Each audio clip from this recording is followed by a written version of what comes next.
Hi, thanks for joining me. Doing another video in a series of small, cheap amps that don't suck, question mark. Yeah, there's always a question mark, isn't there? Now today we're looking at this little Blackstar LT Echo 10. We'll do the usual thing where we play a few guitars into it just so you can see how it reacts to sort of single coil pickups and humbuckers, etc, etc. And then we'll put the pedal board through it and have a little jam and see how it reacts to the pedals.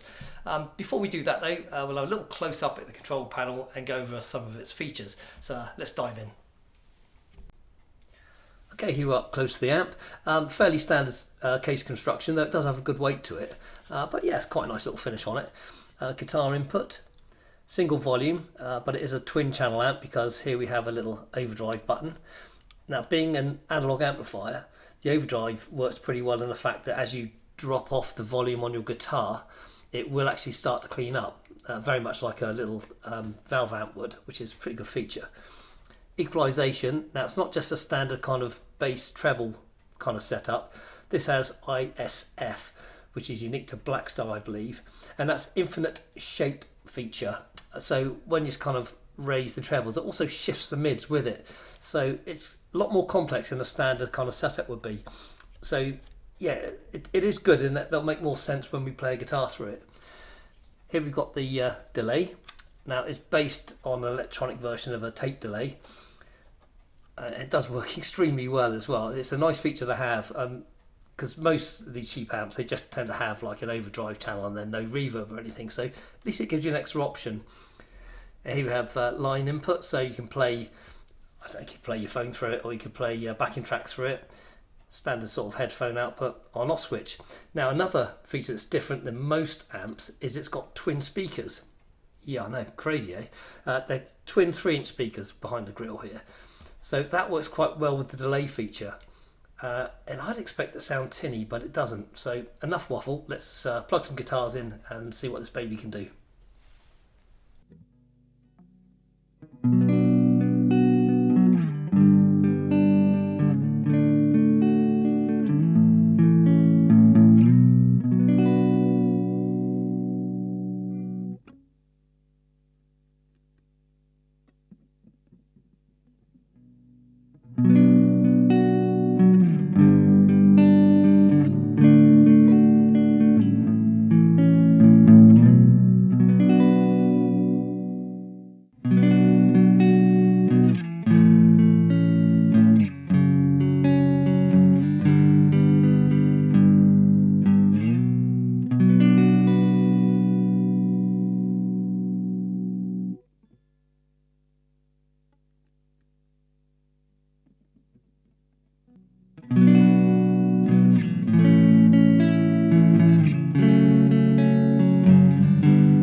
Well, yeah.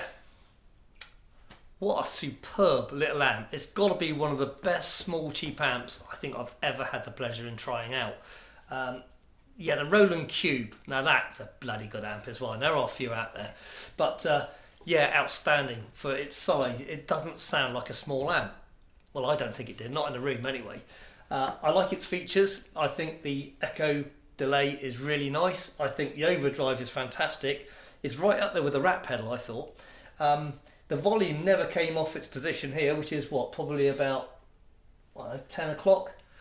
So yeah, really good little amp. I'm kind of speechless for it. There is one thing I really dislike about it, and this is quite minor. That is the full length of the bloody mains lead. I mean, come on. It's about 1.5 foot long. That's pathetic. But if that's the only thing I can say bad about it, I mean, yeah, really good. What do you think? Anybody else out there got one? Anybody else got the bigger one? I'd like to hear from you. Anyway, yeah, more videos coming up. So please stay tuned for those. Thanks very much for watching, and we'll catch up again soon. Bye now.